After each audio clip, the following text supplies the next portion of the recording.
नमस्कार दोस्तों, आज की इस वीडियो में हम बात करने वाले हैं कि जो स्टूडेंट्स बीएड सेकेंड ईयर में पढ़ रहे हैं उनके लिए बहुत ही ज़्यादा मोस्ट इम्पोर्टेंट होने वाली है ये वीडियो, क्योंकि यहाँ हम डिस्कस करेंगे BEd second year annual examination July 2021। जी हाँ, जो 2021 में आपका जो नॉलेज लैंग्वेज एंड कैरिकुलम का पेपर हुआ था उसका पूरा पेपर हम देखने वाले हैं कि कौन कौन से आपके 2021 में क्वेश्चंस आए हुए हैं, क्योंकि इन क्वेश्चंस को ही देखा जा रहा है कि फिर से आपके रिपीट होने वाले हैं। क्योंकि जो 2021 में आपका पेपर हुआ था वहाँ से वही पेपर 2020 से उठकर आया था, क्योंकि 2020 से आपके काफ़ी क्वेश्चंस आए हुए हैं, तो आप अनुमान लगा सकते हैं कि 2021 से भी आपके काफ़ी क्वेश्चंस बनने वाले हैं। तो इसी आधार पर आप अपनी तैयारी कर सकते हैं जिससे कि आप अपने बीएड में अच्छी परसेंटेज बना सकें। तो चलो इस पेपर की हम शुरुआत करते हैं खंड आ से। तो सबसे पहले हम नोट को पढ़ लेते हैं। नोट में दिया हुआ है सभी खंडों को निर्देशानुसार हल कीजिए।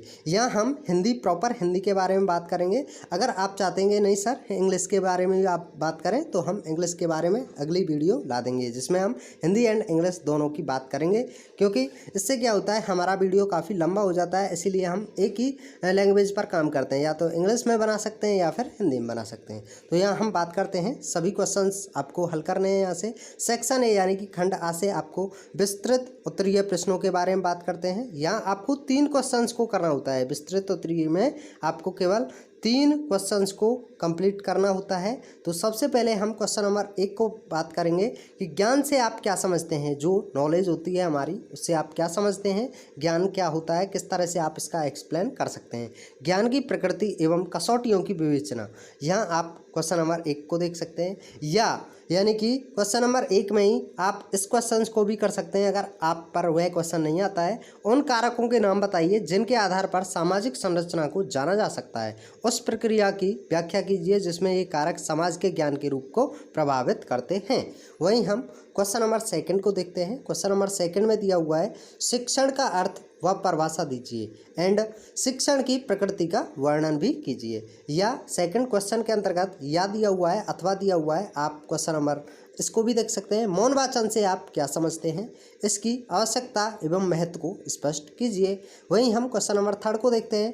पाठ्यक्रम से आप क्या समझते हैं, पाठ्यक्रम का विकास को विस्तार पूर्वक स्पष्ट कीजिए। आप इस तरह से इस क्वेश्चन को देख सकते हैं। एंड क्वेश्चन नंबर 3 के अंतर्गत अथवा में दिया हुआ है पाठ्यक्रम के दार्शनिक आधार की विस्तार पूर्वक विवेचना कीजिए। यहाँ आपके 6 क्वेश्चन दिए हुए हैं जिनमें से केवल आपको 3 को ही हल करना है।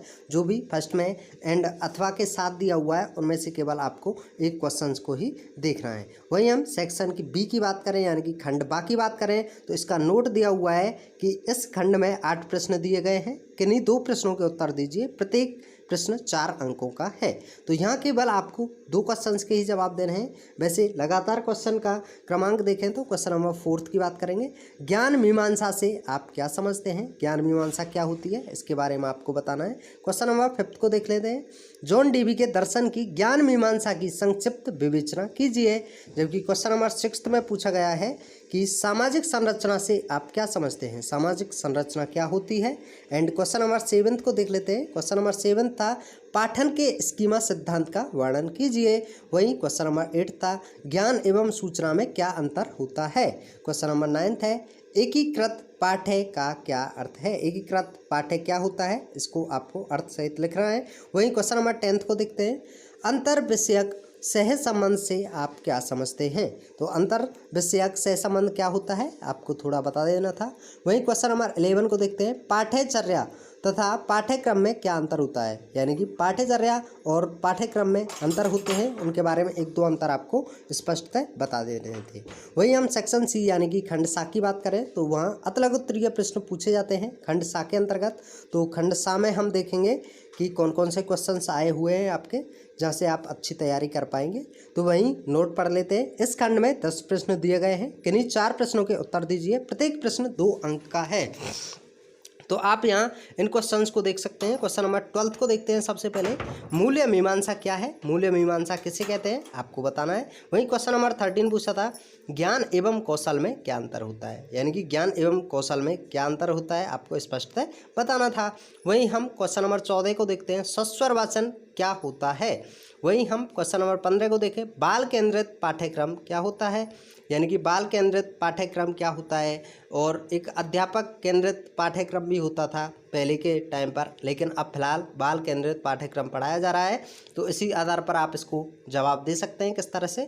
आपकी सीरीज़ में आप कोई भी जो भी बुक पढ़ रहे हैं उसके अंतर्गत ये सभी क्वेश्चंस मिल जाएंगे। वहीं हम क्वेश्चन नंबर 16 की बात करें, पाठ्य पुस्तकों के 2 महत्व लिखिए। जो पाठ्य पुस्तक होती हैं उनके 2 महत्व क्या क्या हो सकते हैं आपको यहाँ बता देना था। वहीं हम क्वेश्चन नंबर 17 की तरफ चलें, यानी कि यहाँ आपको सत्य एवं असत्य के बारे में बताना है। यानी कि कौन सा ये जो दिया हुआ है निष्कर्ष, ये जो कथन दिया हुआ है, ये कथन आपका सत्य है या असत्य है, सत्य अथवा असत्य बताइए। तो सबसे पहले 17 क्वेश्चन पे देखते हैं हम पहला सत्य या असत्य को।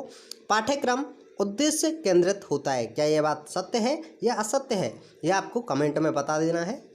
क्वेश्चन नंबर 18 को देखते हैं। स्कीमा सदैव वस्तुनिष्ठ होता है, यह बात सत्य है या असत्य है। नेक्स्ट है एनसीएफ का अर्थ है राष्ट्रीय पाठ्यक्रम की रूपरेखा, तो यह बात सत्य है या असत्य है। ये भी आपको सभी क्वेश्चंस के जवाब आपको हमारे कमेंट बॉक्स में बता देने हैं। क्वेश्चन नंबर 20 को देखते हैं। ज्ञान की प्रकृति अमूर्त है, ज्ञान की प्रकृति किस तरह की होती है, मूर्त होती है, अमूर्त होती है।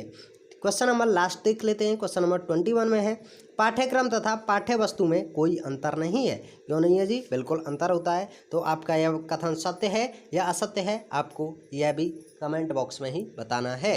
तो इस तरह से हमने सभी क्वेश्चंस को कंप्लीट करा दिया, और जितने भी आपके बीएड से संबंधित पेपर्स होते हैं उन सभी पेपर्स को हमने कंप्लीट करा दिया है। जिस तरह से इस में हमने कंप्लीट कराया है, इन सभी क्वेश्चंस के पेपर्स को आप प्रीवियस ईयर पेपर्स को हमारे चैनल की प्लेलिस्ट में देख सकते हैं। हमने प्रत्येक यूनिवर्सिटी के पेपर्स को ऐसे ही बताया हुआ है, आप उन सभी वीडियोज़ को देख लीजिए एंड वहाँ से आप हमारे चैनल को सब्सक्राइब भी कर लीजिए, जिससे कि आप हमसे जुड़े रहें और आप हमसे इसी तरह से लाभ उठाते रहें। तो इस वीडियो को हम यहीं समाप्त करते हैं, मिलते हैं नेक्स्ट वीडियो में। Thanks for watching. जय हिंद, जय भारत।